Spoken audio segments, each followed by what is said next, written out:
तो hello guys, कैसे हो आप सब। मैं हूं प्रथम फ्रॉम फिटनेस टू टेक और आज मैं लेके आ गया हूँ टेक न्यूज़ नंबर 1। हमारे चैनल का सबसे पहला टेक न्यूज़ है, तो आओ इसको एंजॉय करते हैं। और यहाँ पे बहुत अलग सा टेक न्यूज़ होगा, बहुत बहुत मतलब छुपे छुपे टेक न्यूज़ मिलने वाला है। ऐसा नहीं कि जो टेक न्यूज़ आते रहते हैं वही मिलेंगे, यहाँ पे अलग अलग टेक न्यूज़ भी मिलती रहेगी। तो चलो शुरू करते हैं टेक न्यूज़ से। लेकिन टेक न्यूज़ शुरू करने से पहले अगर आप इस चैनल पर नए हो तो चैनल को सब्सक्राइब कर लो, क्योंकि मैं यहाँ पे गिव अवेज की वीडियोस मिलाते रहता हूँ और फ़ोन की अनबॉक्सिंग मिलाते रहता हूँ। तो अब जाके इस चैनल को सब्सक्राइब कर लेना। और साथ ही साथ हमारे पास यहाँ पे 2 चैनल है जिनके बारे में मैं आपको बताना चाहता हूँ। जो एक है टेक्नो वर्ल्ड, तो आप उसको जाकर फॉलो कर सकते हैं। यहाँ पे टीचिंग के रिलेटेड आप यहाँ पे एक आईटी टीचर आपको सिखाएगा कि किस तरीके से बेसिक टिप्स एंड ट्रिक्स देगा, आप गूगल मीटिंग में किस तरह के पढ़ा सकते हो, और नए नए टिप्स एंड ट्रिक्स देगा। वो बता देंगे आपको कि फॉर्मेट कैसे यूज़ करना है, क्या यूज़ करना है, आपको सारी चीज़ों की नॉलेज देगा। तो आप उस चैनल को जाकर सब्सक्राइब करें, मैं लिंक दे रहा हूँ डिस्क्रिप्शन में। और साथ ही साथ हमारे एक और दोस्त है साहिल पटियाल, उनका एक चैनल है पटियाल टेक नाम से, तो वो भी बहुत अच्छा चैनल है। मैं उन्हीं से सबसे पहले इंस्पायर हुआ, तो आप जाके उनको भी फॉलो कर लो, सब्सक्राइब कर लो,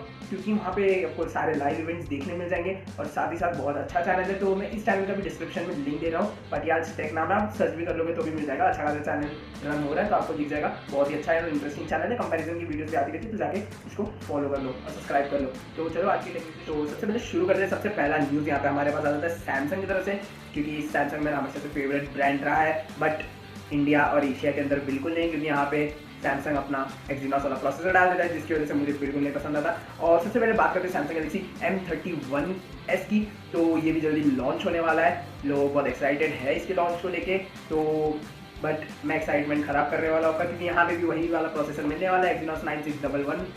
पता नहीं क्यों सैमसंग इससे इतना प्यार क्यों है, ऐसा क्यों डिसाइड करता है सैमसंग, मुझे बिल्कुल नहीं पता।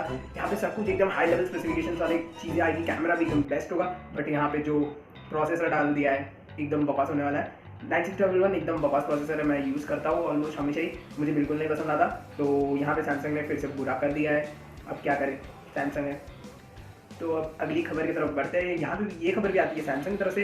यहाँ पे सैमसंग ने एक टीजर बता दिया था, क्योंकि 5 अगस्त को यहाँ पे गैलेक्सी अनवील्ड का कुछ होने वाला है इवेंट, जहाँ पे नोट 20 की सीरीज लॉन्च होने वाली है, और साथ ही साथ एक टैग लॉन्च होने वाला है सैमसंग का, और एक ईयरबड्स बीन शेप वाली ईयरबड्स लॉन्च होने वाले, और साथ ही साथ यहाँ पे गैलेक्सी वॉच 3 भी लॉन्च होने वाला है। तो मैं इसके लिए बहुत एक्साइटेड हूँ। बट यहाँ पे अगर सैमसंग अगर यहाँ पे अभी भी एक्जीनोस के साथ भी लाने वाला है, एक्जीनोस 990 के साथ इंडिया में आने वाला है, और साथ ही साथ यहाँ पे जो यूरोपियन और बाकी मार्केट्स होते हैं वहाँ पे स्नैपड्रैगन 865 प्लस के साथ जाने वाला है।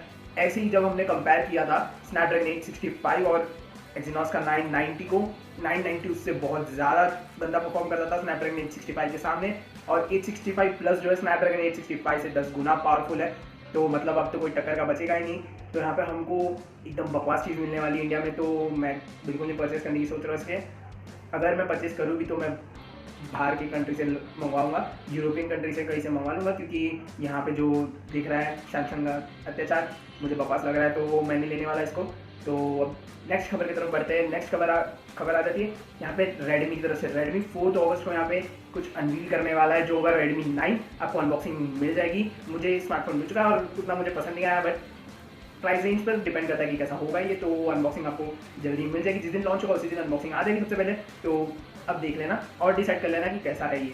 और जो नेक्स्ट खबर आती है वो है रियलमी की तरफ से। यहाँ पे रियलमी ने लॉन्च कर दिया है मलेशिया पे, कहीं कौन सी तो कंट्री में लॉन्च कर दिया है हम अपना रियलमी का C15। तो मुझे स्पेक्स वाइज तो एकदम बकवास लगा, वेस्ट ऑफ मनी फ़ोन है, क्योंकि शायद से ये 10 to 11,000 के रेंज में आने वाला है। नाजो यहाँ पे रियलमी खुद ही अपने स्मार्टफोन को भिड़ा रहा है, तो मुझे पता नहीं क्यों कर रहा है रियलमी, मुझे एकदम बकवास लगा। क्योंकि अगर उस प्राइस रेंज में आ गया 10,000 के नीचे भी आ जाता है तो हीरो G35 के लिए कौन इतना पे करेगा, उससे ज़्यादा थोड़ा सा पे करके हीरो G80 और उससे भी एक अच्छा स्मार्टफोन मिल जाएगा।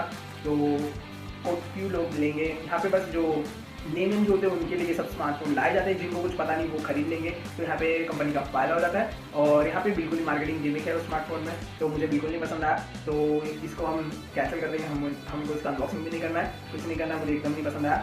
तो अब नेक्स्ट खबर से पहले हमने एक पोल रखा था चैनल पे, तो पोल का रिजल्ट मैं आपको बता देता हूँ। मैक्सिमम लोगों ने गेस किया है, क्योंकि मैंने पूछा था कि क्या हम लाइव इवेंट शुरू करें हमारे चैनल पे, कुछ लाइव इवेंट, सारे नहीं बस कुछ मेन लाइव इवेंट्स कवर करना शुरू करें। तो बहुत 90% तक लोगों ने हाँ कहा है, तो हम लाने की कोशिश करेंगे। और सबसे पहला होगा गैलेक्सी नोट 20 का ही हम लाने की कोशिश करेंगे, तो वो हमारा सबसे पहला लाइव इवेंट होगा। तो अब नेक्स्ट खबर की तरफ बढ़ते हैं।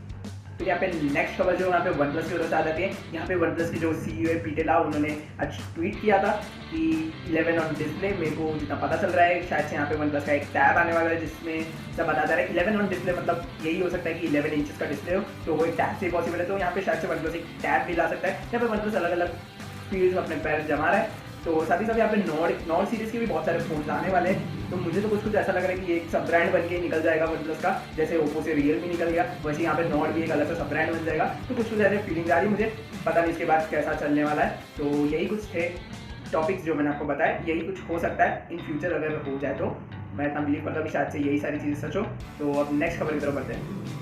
तो यहाँ पे नेक्स्ट खबर आ रही है पोको की तरफ से। यहाँ पे जो पोको है हमारा, उसने वापस रीब्रांड का खेल शुरू कर दिया है। जैसे वो हमेशा से रीब्रांड करता है वैसे वो रीब्रांड कर रहा है इस बार भी। यहाँ पे तो एक फ़ोन Xiaomi का आने से पहले ही उसका रीब्रांड कर चुका है पोको, पता नहीं कैसे, क्योंकि यहाँ पे जो लिस्टिंग दे रही है वहाँ से पता चल रहा है कि यहाँ पे पोको ने Xiaomi का एक फ़ोन जो है जब तक लॉन्च नहीं हुआ उसको ही अपने नाम से लिस्ट भी करा लिया है। तो मतलब क्रेजी सा चल रहा है कुछ यहाँ पे, क्योंकि जो Xiaomi का एक फ़ोन दिखा था मैं 6,80,000 का एंट्री बेंचमार्क दिख रहा था उसमें, तो इतना ज़्यादा ग्रेट एंट्री बेंचमार्क वाला सेम स्मार्टफोन हमें यहाँ पे पोको के नाम से दिख रहा है। तो यहाँ पे पोको शायद से गेमिंग फोन प्लान कर रहा हूँ, इसकी कोई ऑथेंटिसिटी नहीं है, बट है यहाँ पे पोको की तरफ से एक नया स्मार्टफोन का लिस्टिंग हुआ है। तो मुझे कुछ समझ में नहीं आता पोको का, मुझे सबसे ज़्यादा चीप ब्रांड पोको लगता है, क्योंकि पता नहीं क्या करता है, सारे फ़ोन तो कॉपीड है, बस एक ही फ़ोन जो उनका ऑथेंटिक फ़ोन था वही अलग होता। जैसे आप समझ लो ओप्पो रियलमी से अलग हुआ, बट यहाँ पे रियलमी के बहुत सारे फ़ोन ऑलमोस्ट अलग होते हैं, चाहे टेक्नोलॉजी स्ट्रीम हो जाए, बट सारे फ़ोन ऑलमोस्ट अलग ही होते हैं। कोई फ़ोन अगर मैच करता है, बाकी सारे फ़ोन अलग ही होते हैं। तो यहाँ पे मुझे पता नहीं क्यों ऐसा करता है पोको को भी कुछ अलग फ़ोन लाने चाहिए। अगर सेम आप रीब्रांड करो तो आपकी एक अलग आइडेंटिटी का क्या मतलब होता है, मुझे कुछ नहीं समझा। तो यहाँ पे क्यों ऐसा चल रहा है मुझे कुछ नहीं समझा,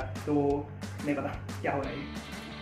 तो आज की वीडियो की पोल के बारे में बात करते हैं। मैं कम्युनिटी सेक्शन में पोल रख दूंगा आज की वीडियो के बारे में, तो पोल में आप वोट कर देना। पोल आज का ये होगा कि क्या मुझे लाना चाहिए ये कंपैरिजन चाइनीज़ ब्रांड्स और कुछ नॉन चाइनीज़ ब्रांड्स की, क्यों इनके स्मार्टफोन इतने प्राइस रेंज में डिफरेंस करते हैं, सेम स्पेसिफिकेशंस की भी प्राइस रेंज में डिफरेंस करते हैं। तो इसके बारे में भी अगर आपको एक बोल वीडियो चाहिए तो मुझे आप वहाँ पे जाके वोट कर देना, तो मैं आपको एक नया वीडियो बना के दे दूँगा जिसमें मैं आपको सारी इन्फॉर्मेशन बता दूंगा क्यों इस तरीके से महंगे होते हैं नॉन चाइनीज़ फ़ोन और चाइनीज़ फ़ोन क्यों इतने सस्ते होते हैं। तो आज की वीडियो के लिए बस, कल हम कुछ और इंटरेस्टिंग टेक न्यूज़ लाएंगे। आज इतना इंटरेस्टिंग नहीं था, मेरा पहला टाइम है टेक न्यूज़ के लिए, तो थोड़ा कंपेंसेट कर सकते हैं। फिर नेक्स्ट टाइम हम जो टेक न्यूज़ लाएंगे उसमें हम एकदम टॉप वाले टेक न्यूज़ ढूंढने की कोशिश करेंगे। तो आज के लिए बस इतना ही था। Thanks for watching guys.